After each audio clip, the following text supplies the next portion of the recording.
This video is inspired by John Boy Media. Go watch his videos instead. Today we're going to be talking about a little game called Super Mega Baseball 3. Now, Super Mega Baseball 3 is a third-party game, so you're not going to get any licensed teams like the Dodgers or the Braves. I'm still salty about that.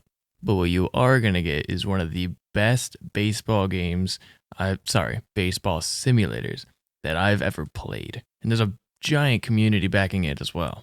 I mean, I play this more than I play MLB The Show, if that says anything about it. And so today, we're going to be looking at one of the more interesting matchups that I've ever had, one of the most interesting contests I've had in this game, which is the Moose versus the Sawteeth. Also, if you want me to do more of these kinds of videos, let me know down in the comments below. I love this game very much, and I would love to do more of these kinds of videos. So here we go with our matchup between Moose and Sawteeth. Sawteeth have a record of 9-6 so far in the season, and Moose have a record of 12-3. And we're gonna hit this first pitch. It's gonna be called foul, so that's gonna show some things in the future. And then we get a base hit right up the middle on the second pitch of the game. Things are not gonna look good looking forward.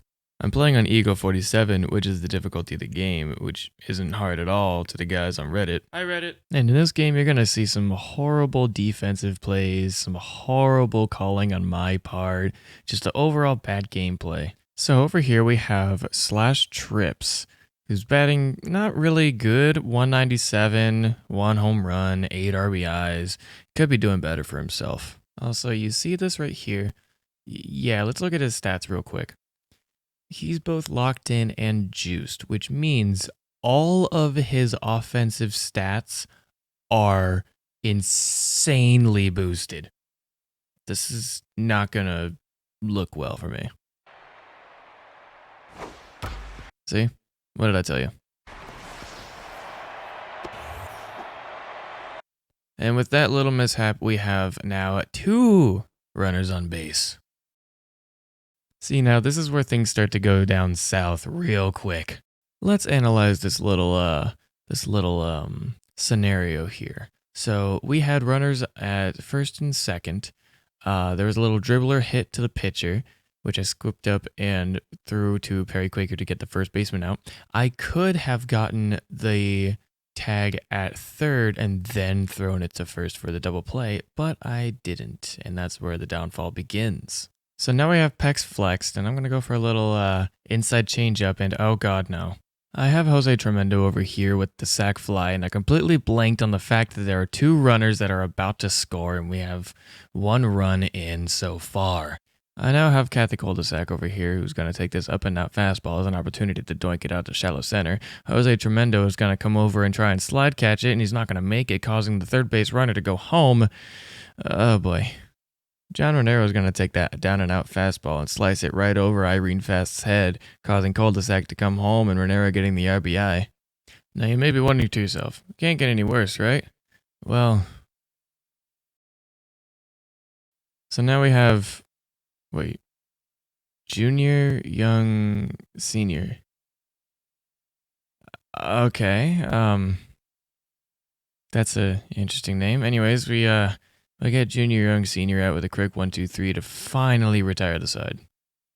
Irene Fast comes up to the plate, and she's not really the best first PA hitter, which really shows in this at-bat, where she gets flied out right here.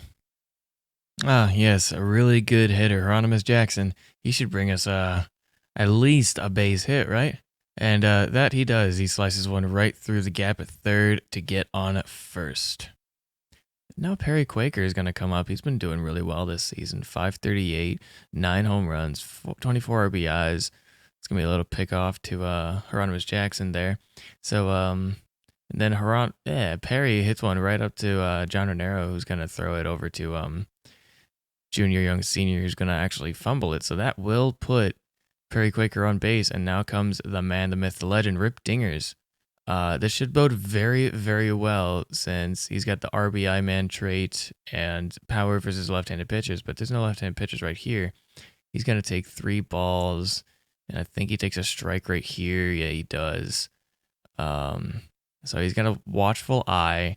He's going to He's gonna doink that one out to deep left field. Sorry, deep right field, but he's gonna get that sac fly. And Perry Quaker and Hieronymus Jackson are gonna both stay at second. Fred Bobbitt comes up to bat, and he's one of the weirdest clutch hitters I've seen. Like he's walked off more games in this season than any of my other batters, any of my other power hitters. So he's like one of those like underground underdog power hitters. But I don't think we're gonna see that here just yet. Oh yeah, we will. Okay, a little doinker to deep center. It's gonna get caught by trips, and that will end our chances of coming back at that inning.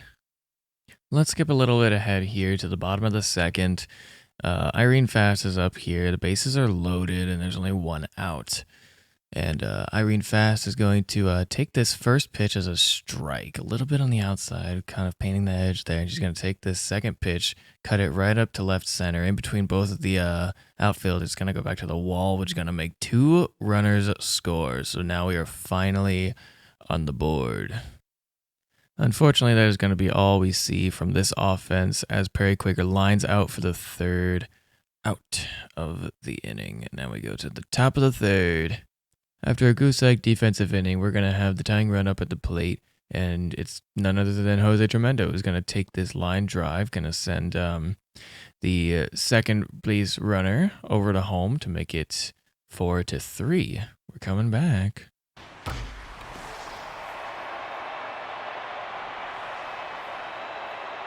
Well, almost came back. Top of the fourth here, I'm going to substitute Roman Rhodes for Pedro Nixon because Roman Rhodes isn't really doing that well.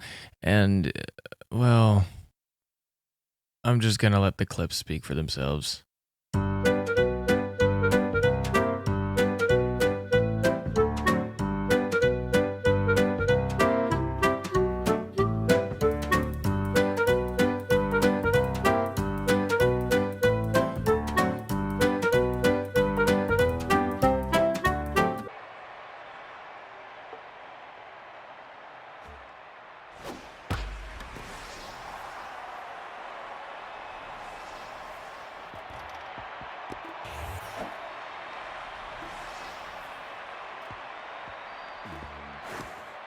Yeah. We finally line out Kathy Cul-de-sac to end that beating. Irene Fast is going to pop out, as usual. I mean, what's new nowadays?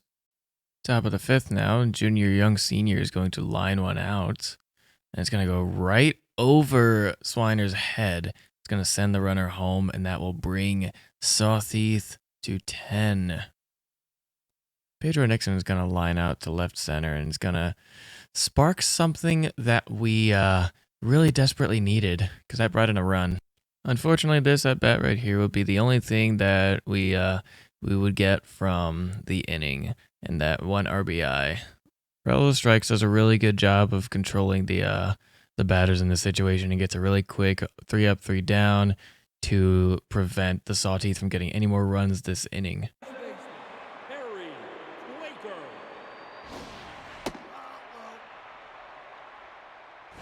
Now this is where things start to get a little interesting. We got 3 and some change innings left. We're down by 6. Doesn't really seem likely that we're going to take this one away, right? Well, again, let's let the clips do the talking.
Irene Fast tied the game with a 2-run shot.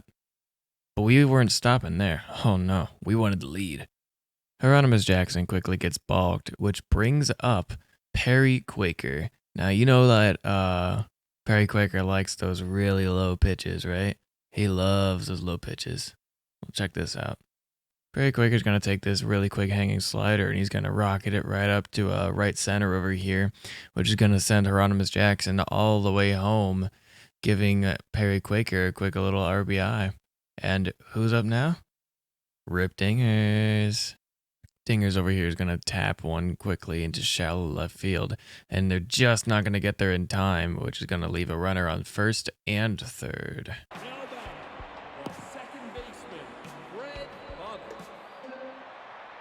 Remember when I told you that Fred Bobbitt was one of those really weird home run clutch players? Well, check this out.